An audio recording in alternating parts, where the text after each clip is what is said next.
Hey everybody, Alex Kazora, SteelersDepot.com, back with another Pittsburgh Steelers tape analysis and season review. The last episode we did focused on Terrell Edmonds and his season in review. We'll do another one of those videos today, this time focusing on the offensive side of the football. I'll try to alternate between offense and defense. And today we are looking at Eric Ebron in his first year as a Pittsburgh Steeler. How good was Eric Ebron?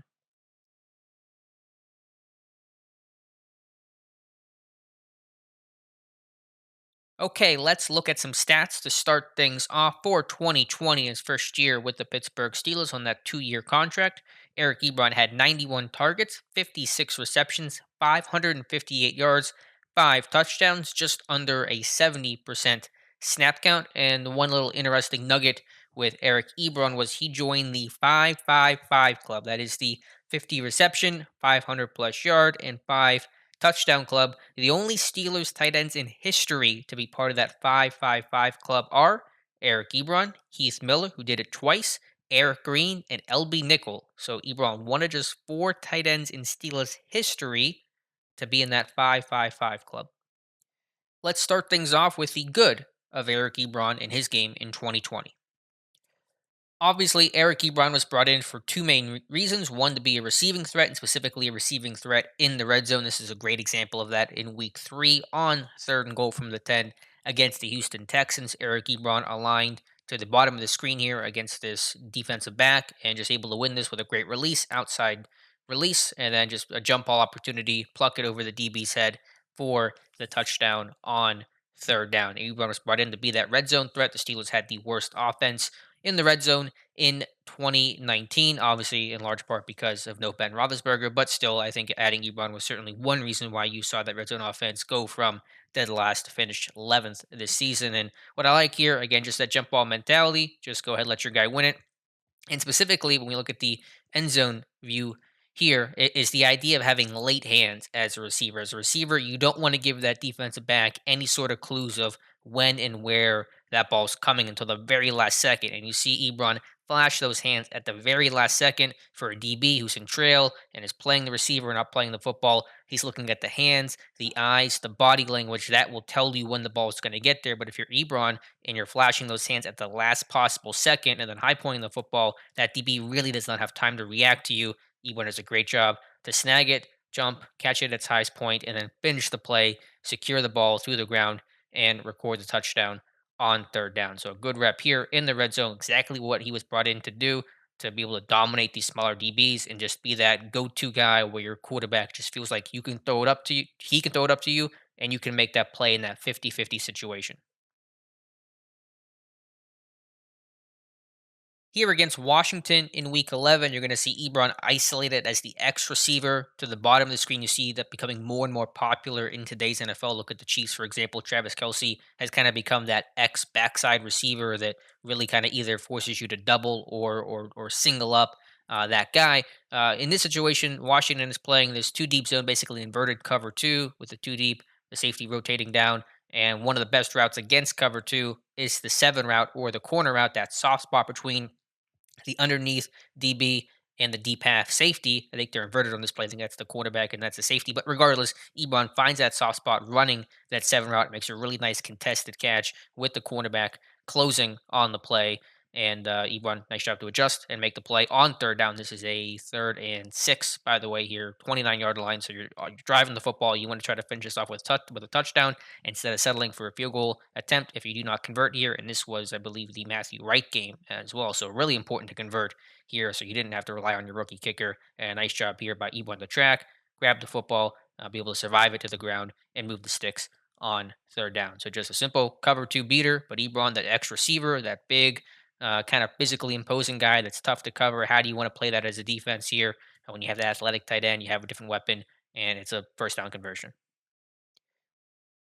Week 13 against Jacksonville, Steelers are up 20-3, and to ice this game, just a little skinny post to Eric Ebron for the 20-yard touchdown. All 5 of Eric Ebron's touchdowns this year came in the red zone, so highlighted that point earlier. Showed you the one against Houston where he brought this guy in to make plays inside the 20, and that's what he did. Kind of a skinny post, the old bang eight, essentially. Run out of a heavy set here with Eric Ebron, just kind of a little shove at the top of the route here. against the linebacker, whoever this is for Jacksonville, creates a little bit of space and a strong throw in between the two defenders into the window for to Ebron from Ben. Nice catch away from his body, and it's not easy to go across the middle. You never know, single eye safety, who's going to close on you, who's going to hit you. Got to run a really tight route. If you kind of stem too far and drift too far, you're going to get taken your head off by the safety. And so a nice throw and catch here, but Ebron brought in for these moments, and one of the rare moments for Pittsburgh when they're coming out in heavy personnel. This is what 22 personnel, two running backs, two tight ends. Looks like run, first and 10, able to run play action, hit this skinny post to Ebron for the touchdown. Didn't see enough of this in 2020, but here's an example of it in Ebron making the play. This play on 3rd and 2 against the Bengals week 10 might be, I think, is actually my favorite play of Ebron's the entire season. Empty set, 3 by 2. The design of this play is supposed to be basically these shield slants to either side, primarily to the trip side, but there's also an option to the stack set to the bottom of James Conner. Here, Deontay Johnson's going to run a slant underneath. I believe that's Ebron and Juju, and then Connor's going to run a one-step slant underneath to Chase Claypool, I should say, and Ben's supposed to just hit whatever matchup. Steelers love these slants on basically anything 3rd and 3 and closer. It's 3rd and 2 right here. He wants Connor initially on the slant. That gets taken away by the linebacker dropping into zone coverage. Now he looks for Deontay Johnson. That's taken away as well. So now the play's broken down. Now we're beyond the design of the play. Those were the first two reads, Connor and Johnson. And just as a side note, what's happening here is the Bengals are showing pressure. They're dropping out because they know it's 3rd and short. The ball's coming out quick. They're not going to get to Ben, so let's drop our edge rushers into coverage. Anyway, side point. So now this is a totally broken down play, and now you're just trying to make something happen. And Ebron does a great job here in this scramble drill, basically kind of running what turns into a whip route. Essentially starts inside, kind of supposed to be just a blocker and someone who's supposed to get in the way, an obstacle for the slanted Deontay Johnson. But now he'll turn the route back outside. He just finds a way to get open and a really nice one-handed snag. Ben has to throw it over top of the defender, so it's kind of a tough throw and catch there. But a really good job here, just kind of playing old school classic Ben ball of okay, the play's broken down. Now we got to make something happen. None of this is by design, and you're just trying to find a way to get open. Ben does a good job of throwing Ebron open and throwing it over the top where only Ebron can get it. But Ebron does a great job of tracking it, making a nice one-handed snag, and picks up 14 yards on 3rd and 2, and the drive stays alive. So again, Ebron the start here, just as a blocker, obstacle. You're just trying to like not to get called for PI is kind of your only mission on this play. And then once he realizes he turns his head, no one has the football except his quarterback still. Now it's time to go make a play. Just get open, find the open grass, find the soft spot, and the defense run away from your guy, man. Versus man coverage, you run away from your man in zone coverage. You sit down and find grass. Here he's going to run away because it's man coverage, and a great catch, great finish, and a conversion on 3rd down. It's not often we talk about Eric Ebron, the blocker, in a positive way, and as some of the clips I'll be showing shortly will illustrate, Ebron is generally not a good blocker. But what he has going for him is just his size, and whenever you're 6'5", 240 to 250, whatever he weighs, that is good enough in some situations when you work leverage and you work angles. And this play here against Houston in Week 3, here's J.J. Watt, newly released J.J. Watt. Everyone wants to go sign him, play with his brothers. Eric Ebron here with a down block is able to hold Watt and allow Connor on this trap play to run off his outside hip for a 13-yard gain. Now, is this a difficult block by Eric Ebron? No, but it's designed well. You're designing the run scheme to his strengths. And again, those strengths are leverage and angles. He's able to get in the way enough and just have the leverage here to execute this down block on JJ Watt with a little bit of help from Vance, but he falls off here pretty quickly in the rep. But overall, I mean, that's Ebron with a really strong block. You don't have to move this guy 10 yards downfield. It's not a traditional head up base block. You're just working leverage and angles and holding this block long enough here for Connor to run past. Runs off the inside hip of the puller, outside hip the end man on the line of scrimmage, and it's a 13-yard game. This was back when the Steelers could run the football for the first month of the season, and then everything tanked after that. But that's how you design Ebron in the run game: leverage, angles, down block, and it can even work against a player as good as J.J. Watt. So a really good rep here from Eric Ebron in the run game. Now that we've looked at the good with Eric Ebron, let's check out the bad of Eric Ebron. You can boil down Ebron's negatives into two buckets: one, inconsistent hands, and two, poor blocking. And we're looking at the first point here, the inconsistent hands. And, he like so many other Steelers, as the losing streak began and you started seeing cracks in the armor of the Pittsburgh Steelers 11-0 season, were those poor hands and just so many drops during the streak. And this is a great example of it. Third and goal from the Ravens 9 yard line. Steelers are up 9-7 late second quarter. This could have been a touchdown for Eric Ebron, just kind of running this little switch route here with the slot receiver Juju Smith-Schuster. And I mean, he's open. The switch works. The safety has to work over the top. And this is probably a touchdown if Ebron makes his catch. He turns upfield, one man to beat, just has to kind of get past him, fall over him, and cross the goal line and be a huge play. And I think he senses that and just drops the football and has no chance, obviously, at that point. And you can see the body language there is not great either. But just so many easy drops from him. I think over a span of 3 weeks or so, he had four drops, and we'll look at another one here in a second. And maybe he doesn't score in this play, but you're never going to find out if you don't catch the football. And that inconsistentness, that streakiness in his play, that the drops seem to come in bunches. And this one really hurt the Pittsburgh Steelers. I mean, again, for as much as Ebron was a red zone threat, missed opportunities like this one happened. Another Ebron drop the next week versus Washington. Ebron's going to run this whole Hank route, 5 yard curl over the ball type route on 2nd and 9, and just a really poor drop. And this is a classic case of a guy taking his eyes off the football, not looking the football in, and trying to worry about what to do upfield and post catch before securing the catch in the first place. This was not going to be probably even a first down or a big play, obviously, but it's 2nd and 9. You make this catch, turn it into 3rd and 2, 3rd and 3, put yourself in a really manageable situation. Although the Steelers were abysmal in those third and short yard situations this year, but just a classic case of a guy where he has hands, he can catch a football, can make big plays, but just takes his eyes off the football right here. He's trying to look upfield, already trying to turn, and maybe he's feeling like he's going to get hit and kind of wants to shield himself. I'm not quite sure, but he does everything but make the catch on this play, and because of that, it sets up 3rd and 9. Now let's talk about Eric Ebron as a blocker. And maybe the good news was he got his worst block of the season out of the way in week one against the New York Giants. This is I'm not even sure what to call this, an attempted combo block of sorts, trying to work at the will linebacker here and then climb to the mic. And I don't really know how to describe that. I tweeted this whenever it happened, and there was so much hate, and there were a lot of, I think, salty Lions fans who were rejoicing in Ebron's struggles here. Just to break this one down, he tries to make contact here with the will linebacker, and he kind of gets shoved and knocked off balance immediately because he's trying to now climb to the next level as the guard pulls around, and he tries to make contact with the Mike linebacker and just gets tossed aside and falls flat on his butt. And yeah, I mean that's just a really ugly rep overall. Just watch it the whole way through. Just never really has power and strength and balance, and just gets ping ponged and ragdolled around, and the run goes nowhere. Although that's not entirely Ebron's fault. There were other issues on this play, and then just to look at it from the end zone view. I mean, just look at Ebron end of the play here. Just kind of almost a little tantrum, like I just got wrecked on that play. That was a terrible rep. It certainly was, and this play I think went for a yard at best. And so probably Ebron's worst block of the season. One last look, and I'll show you guys two more examples of him struggling as an inline blocker.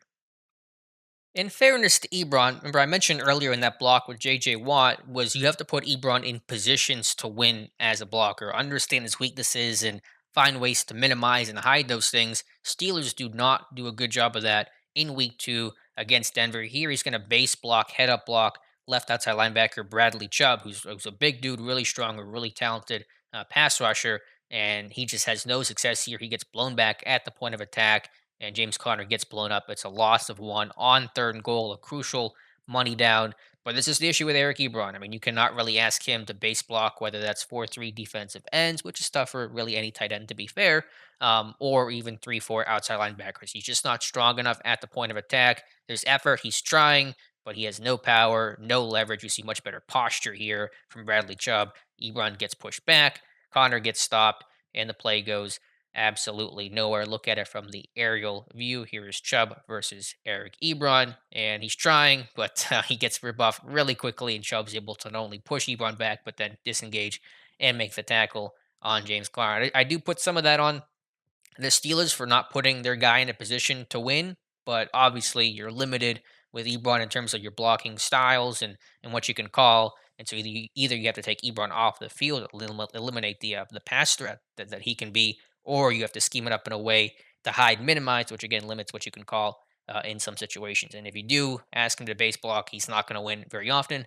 The Steelers found out on this play what happens if you do.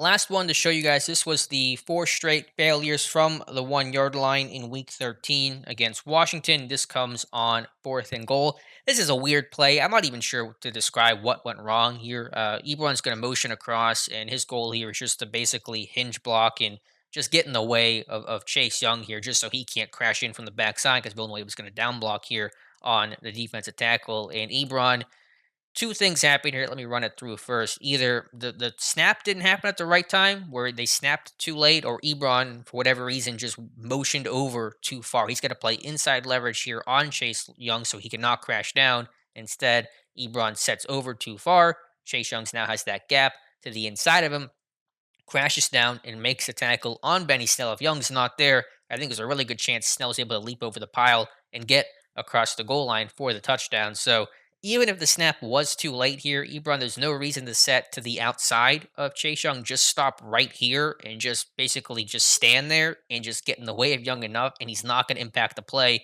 because it's a downhill run. Snell's leaping over. That's all you have to do is just stand there and be in the way, just as a even a turnstile would have worked on this play. Instead, Ebron is now setting outside, creates this gap for Young to crash down because Villanueva has the down block on the double team on number 93, and Young's able to knife in and make the tackle. If he's not there, it's not well blocked, but Snell probably gets this as a touchdown, and the score here is 7-0. You go 14-0 on this play late in the second quarter. Maybe you win this game versus Washington. Instead, Ebron, for whatever reason, just misses his mark in terms of where he was supposed to motion to. Young's able to make the play, why he won Rookie of the Year, and the Steelers are stuffed, and just one example of many of their issues in short yardage football. But Ebron, really strange play, did not even have to have a good block here, just needed to exist for a moment and get in the way, and that could not be accomplished, and that kind of sums up the Steelers' run game in 2020. So overall, my final thoughts and scouting report on tight end Eric Ebron for the good in his game. His size is obviously a plus. He can be a seam stretcher, which is what the Steelers offense needs, especially if they lose Juju Smith-Schuster in the offseason, something that certainly could happen. I do like him in contested catch situations. I do like his ability to be flexed out and kind of work as that backside receiver. That's going to be a matchup issue for linebackers who aren't as quick or athletic, or versus defensive backs who aren't as big, and Ebron can box them out as we saw in that clip against Houston. He was a red zone threat, which is what he was signed here to be. All five touchdowns came inside the 20, and as a blocker, he does show effort. I do want to recognize that he shows effort, and he can use his size on down blocks. He can win with leverage and angle when you use him appropriately, and so there is some small upside to him in the run game. And for the bad, he's a streaky player. He'll have some really strong games. He'll have some really negative games. That's due to inconsistent hands, too many drops on easy passes, a guy that occasionally gets unfocused, and that is usually the cause of his drops, and they certainly can be maddening, which they were. And despite being a really big tight end, he's not one of those 6'2", 230 H-back type guys that you just kind of figure they can't block. He's 6'4", 250, but he's a really poor blocker, especially against 4-3 ends. We're trying to base block 3-4 outside linebackers. You have to scheme your run game around or in spite of him in order for him to be effective.